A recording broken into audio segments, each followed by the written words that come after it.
Everyone, it's Dave Dubeau here with another episode of the Property Profits Real Estate Podcast. Myra, don't try to say that 3 times in a row quickly. It'll mess you up. But anyhow, it is my pleasure today to be chatting with Myra Oliver, who is a very, very successful real estate entrepreneur in the true sense of the word. She is a real estate investor. She's been a realtor. She's been in business for herself for many, many years. You'd never know it for looking at her, but she definitely knows her stuff.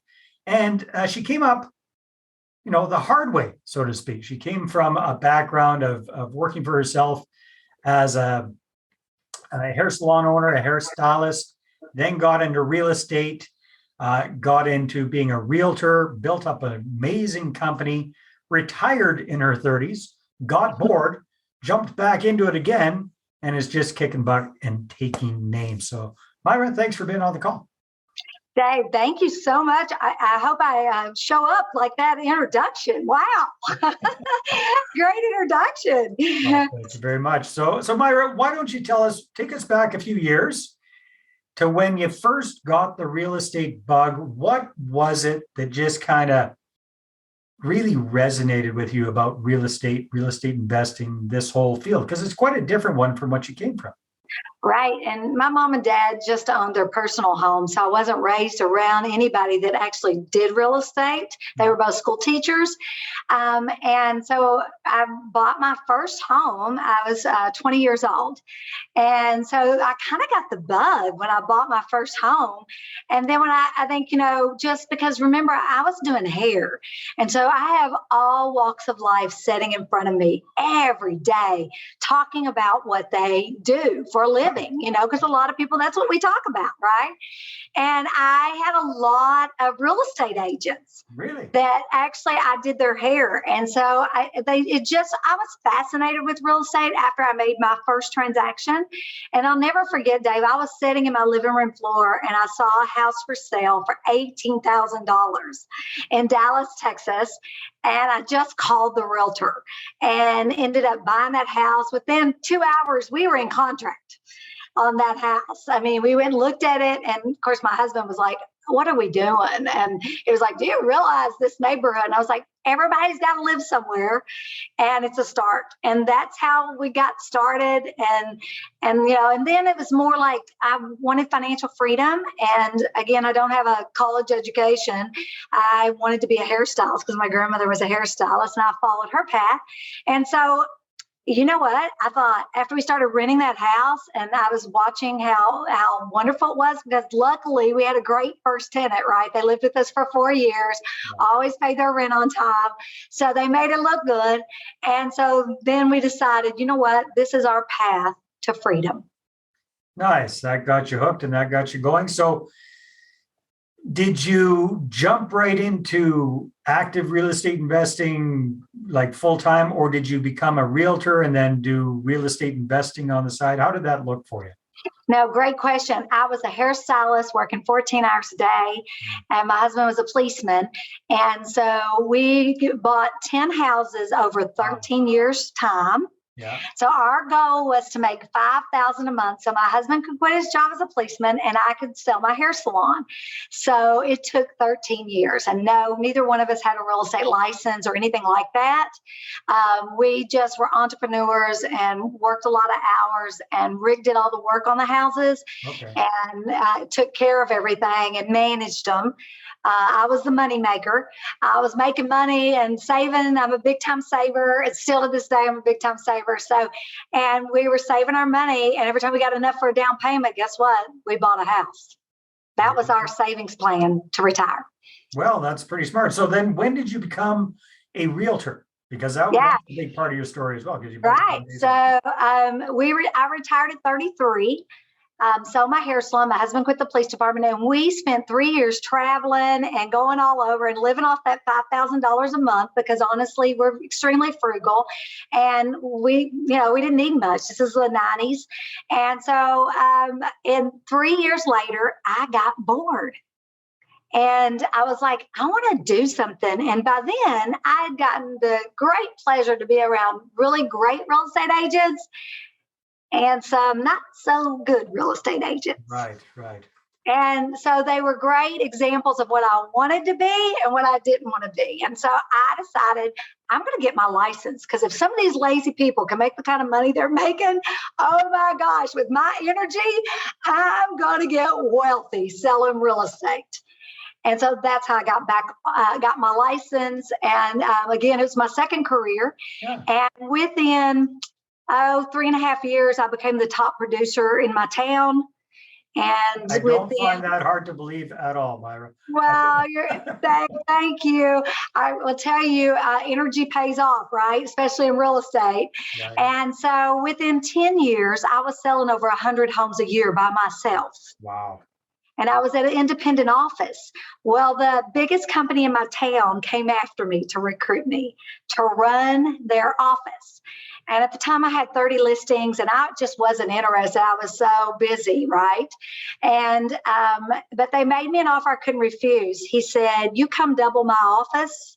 And I was the past president of the board of realtors. So I just spent a year being the past person. So I knew all the realtors in the area. Mm-hmm. And so he said, you come and run my office. And if you double my office, I'll give you ownership, or I'll sell you ownership at a discounted price based on what the shares are worth today.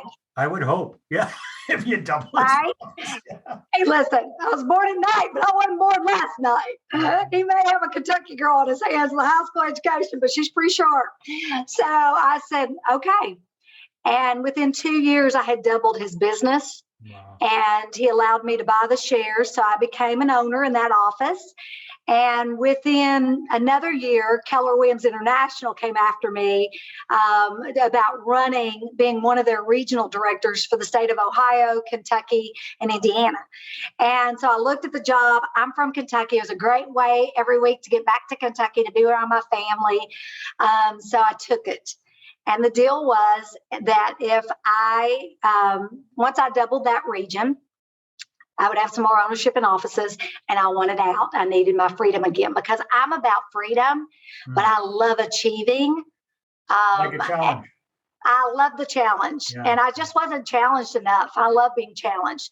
So that's what I did. And in 2018, I resigned and owned three real estate franchises, one in Northern Kentucky, one in Columbus, Ohio, and one in Denton, Texas, from my efforts of doing. So it just shows you that opportunities all around us.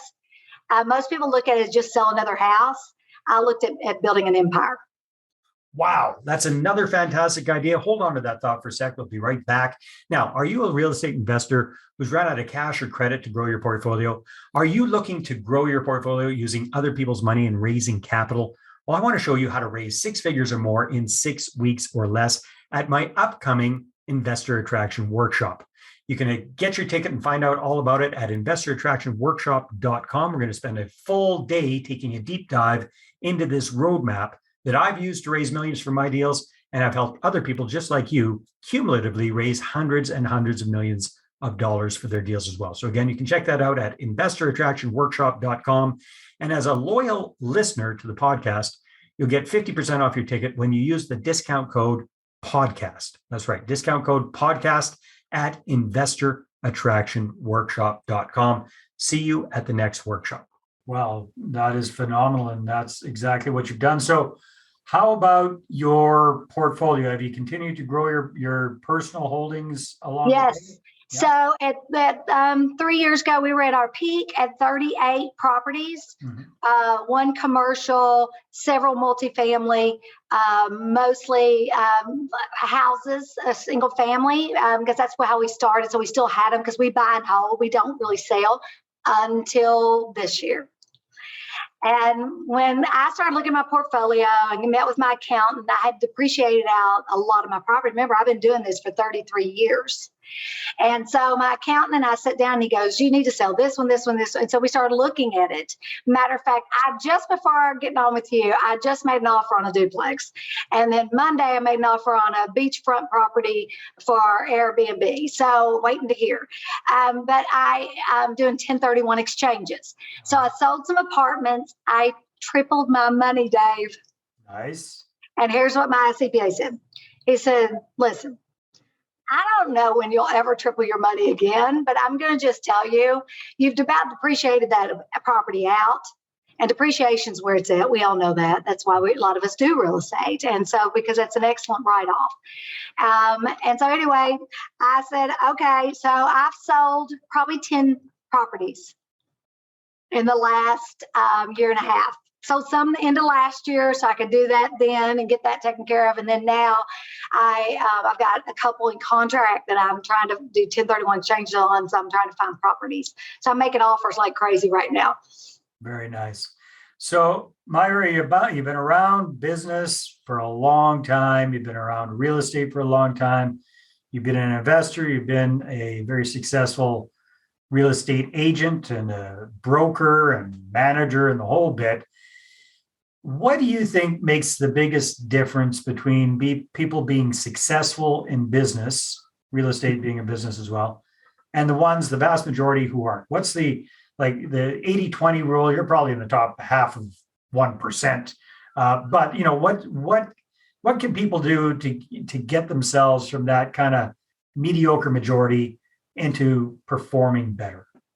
Wow, what a great question. And I get this question a lot from people who are really serious about building a business.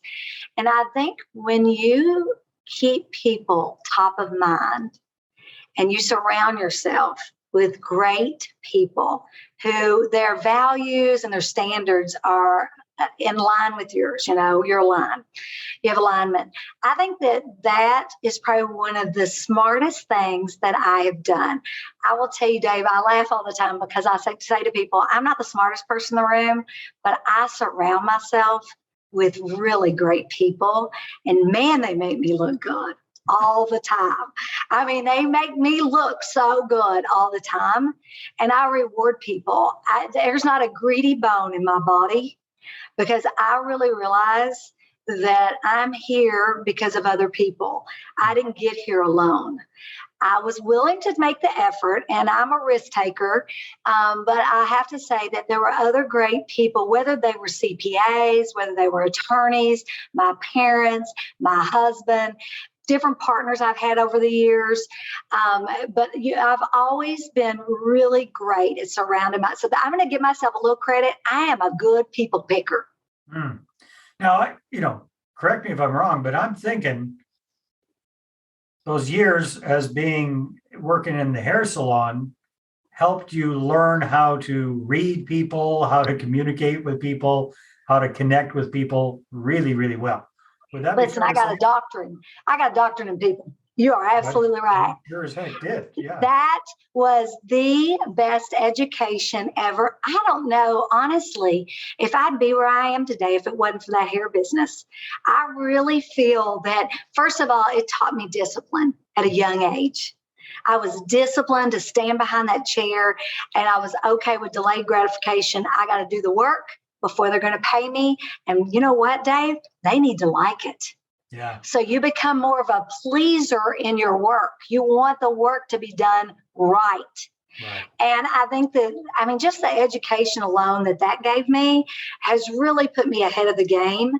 And I really believe that when you love people, and I love people, and because I believe what Jim Rohn said, you are the sum of the 5 people you spend the most time with. Choose wisely. And still to this day, I'm very particular who I spend my time with. And about the 80-20 rule, I spend my time with my top 20% that really produce 80% of my results for my companies. Yeah, very, very smart. Good philosophy. So Myra, I'm sure a lot of people that are watching this, listening to this are going, I want to find out more about this lady. So if people want to find out more about you and maybe connect with you, I think you've got a book. I think you've got some cool stuff going. So tell us a little bit about that and how people can connect with you. Well, Dave, one of the most fun things I've done is I started a YouTube channel. Okay. And so they can get me on YouTube, Down Home Money. Tuesdays are my day. I post every Tuesday. I'm not going to post any more than that. This is for fun, and it's a passion project. And when there isn't any passion, I'm out. So I've got a YouTube channel, Down on Money. I also have a Facebook group, and I have a closed group if they want to be on it. We just trade and exchange ideas and stuff.